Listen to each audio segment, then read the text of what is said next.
I'm gon' ride, we gon' ride, who gon' slide, we gon' slide, they my guys, they my slimes. Clip up the ride out. I'm gon' ride, we gon' ride, who gon' slide, we gon' slide, they my guys, they my slimes. All out when we ride out.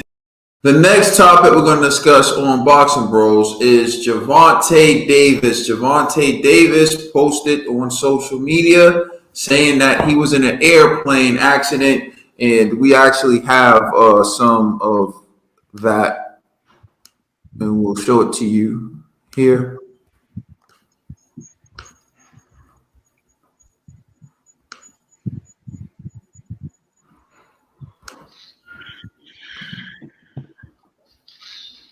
Hold on, y'all couldn't hear that, right?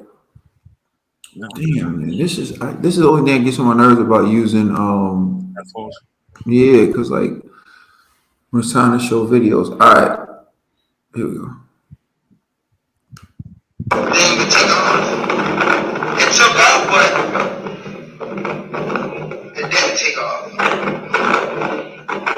Oh God, I'm good.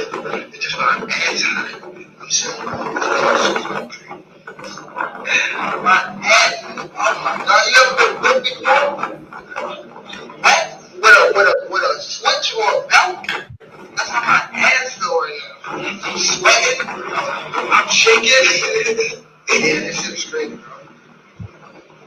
Look. So everybody want to fly private. I think it's over for that. I'm driving or catch a train. The pilots that were driving, they could have just. He might come to driving, right? And then when he got in the air, he like, something higher than down. And then that. But he didn't go. He could have been over there. He said, how you get in the brain? He said, it went by, so he said, I had no control of the plane. That shit was God, yo. Yeah, I want to pause this real quick. Y'all see our boy Wayne Fitness 85 in the comments? Yeah, Telling him to fight Rolly. Wayne, give him a break, man. He just had an issue with the airplane.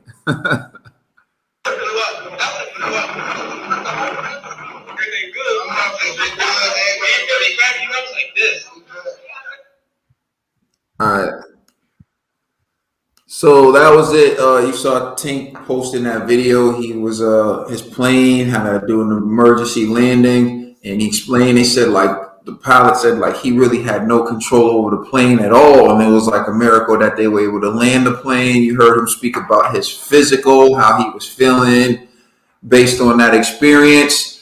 I'm gonna turn it over to you, Conspiracy G, man. What's your reaction to that? Yeah, I'm just happy he all right, man. You know, like I don't know, hearing him, for some reason I just started thinking about the Kobe Bryant situation, man. Rest in power to Kobe Bryant. You know what I mean? Like, just sometimes that's just the way the cookie crumbles, man. It's all probabilities, right? If you drive enough, you know, if you ride a motorcycle enough, you ride a plane enough, there's a probability that it could crash or there could be some difficulties. The wind variance, it could be a number of things that play a factor that could cause accidents, man. So I'm just happy he's okay, you know. And I did see that Jake Paul says something like, "Yo, I'm happy that you survived the crash or something." And Tank responded, "F you," you know what I'm saying? So, you know what I mean? Obviously, Tank is still in good spirits, you know. So he's had time to respond to Jake Paul, so that was good. Yeah, man, but it just like when you're talking about him shaking and everything, like I don't know, you like that adrenaline, you know what I mean? You think you're gonna die or something. So I'm just happy, man, he's okay, man, for real. All right, Dollar Bill. Nah, I second that. Everything that G said. I'm glad that he's okay as well. It definitely would have been a tragedy. You know, me, you know, I love watching old fights and checking up on old boxes. And I was reminded of a guy who was the greatest French fighter they would say of all time, Marcel Credan, if I'm saying the name right. Y'all can correct me in the comment section. He had 110 wins with only 4 losses.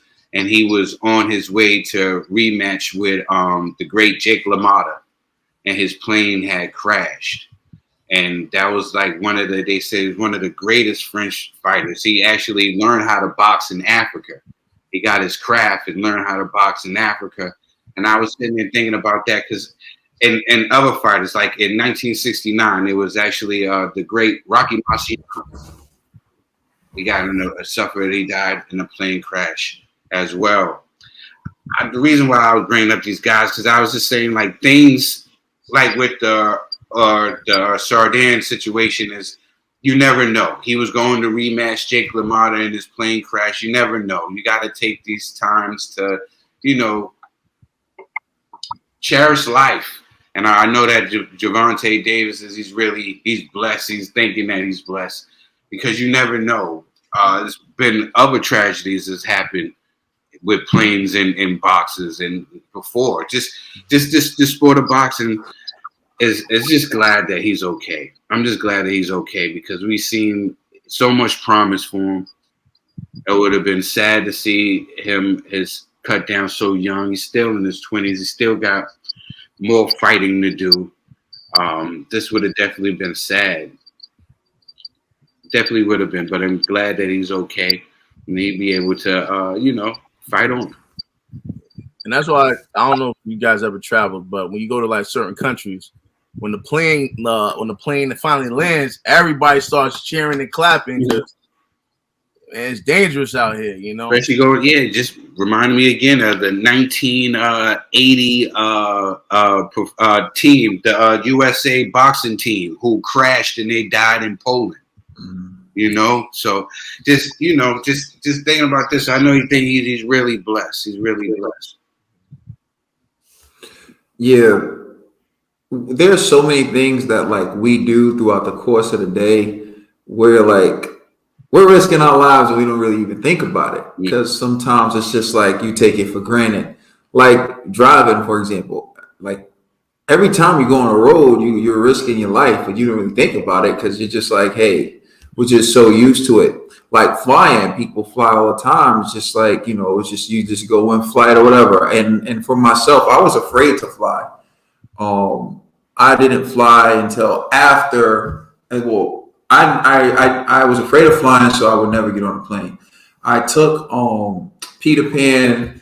If you know Peter Pan, these are like these long distance buses to Louisiana. It was like a 2-day trip to Louisiana. And I was going to, because my friends there had already flew to Louisiana, but I was so afraid of flying, I just took these buses, right? So like I'm on these buses. So let me just say, if you want an adventure, take a long distance trip on a bus, like just like switching buses. I saw so many things. I'm like, yo, for starters, I feel like if they put the dogs on this dude's bag, like. He going to jail for life, right? Then you see some other people. my man is with a Peter Pan. You know what I'm saying? Yo, you just see some crazy stuff on the other bus, right? So, anyways, I'm going from Boston to Louisiana, and it's 2 days, so I'm on there, and I get to Louisiana, and they lost my freaking bag. Because they switched it back. So they lost my bag. So now I'm like in Louisiana with no clothes, whatever, and everything. And I was ready to go out there and be fresh. You know what I'm saying? That was the whole point. I was about to like show them how we do it in Boston. And now by the time it's time for me to go back, my bag's going to be coming. So I was pissed. So I said, forget this. Give me a refund. And they was like, yo, Katie, the only way for you to get home now is to fly. And I remember I said this. I said, I'd rather die taking a plane than ever ride Peter Pan or Greyhound again, right? But so I was brave in that moment. I was brave. So my first plane ride ever, it was like 2000. I want to say it was 2004, 2005. I'm in Louisiana, but like they got those little, it's a connector. So I got to take a flight from Louisiana to Houston on one of those smaller planes. Mm-hmm. So like I'm walking by the big planes. I'm like, all right, they look legit. And like, you getting on this one. I'm like, this one? Like, it's my first flight ever compared to like, you know, like the 747s. I'm looking at like this little small plane, like this the one I'm getting on. I'm like, why is this plane so small? They're like, yeah, it's fine. You're only going from Louisiana to Houston. It's like 40 minutes.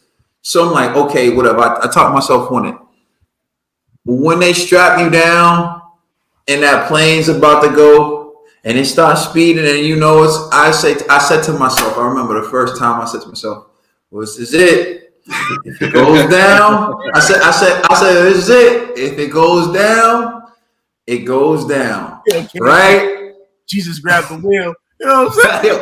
I was like, yo, it was my first time. I said, yo, if this is it, if it goes down, it goes down, right? And so for that 40-minute ride, it landed and it was cool. And then I went from that 40-minute ride to like a 4-hour ride. But that's like one of the first times I feel like, and one of the only times I feel like a connected flight was good for me because it allowed me to get it out the way in a shorter flight and say, oh, okay, so it's like I had 2 flights in one. So, but anyways, ever since then, every time I get on a plane, that's just what I say. Like, if it's gonna go down, it's gonna go down. So I get that feeling, and with him being able to actually not have to deal with like the crash, you feel like you escape. So I get how he's feeling physically. I'm not gonna judge him on that. It seems like he may have some mental trauma though, because he's saying like, I'm driving everywhere, I'm taking the train everywhere, I'm not getting on a plane anymore. And those are the type of things that can happen, those lingering issues when you experience something like that. So we'll see. I'm wishing nothing but the best, and hopefully he can get over it.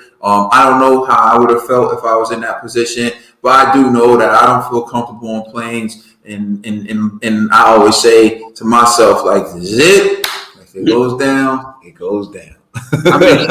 I make sure I sneak me on some M&Ms on my carry-on because they never be serving M&Ms, just Cheez-Its and stuff like that.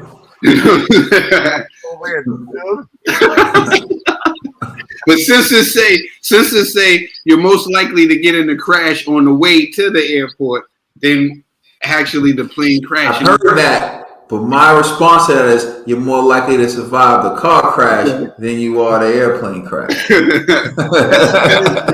us know how you feel in the comment section. Please like and subscribe, and check us out on Instagram and Twitter. And please check out our podcast on all major streaming services. We the Boxing Bros. You're welcome. You're all welcome.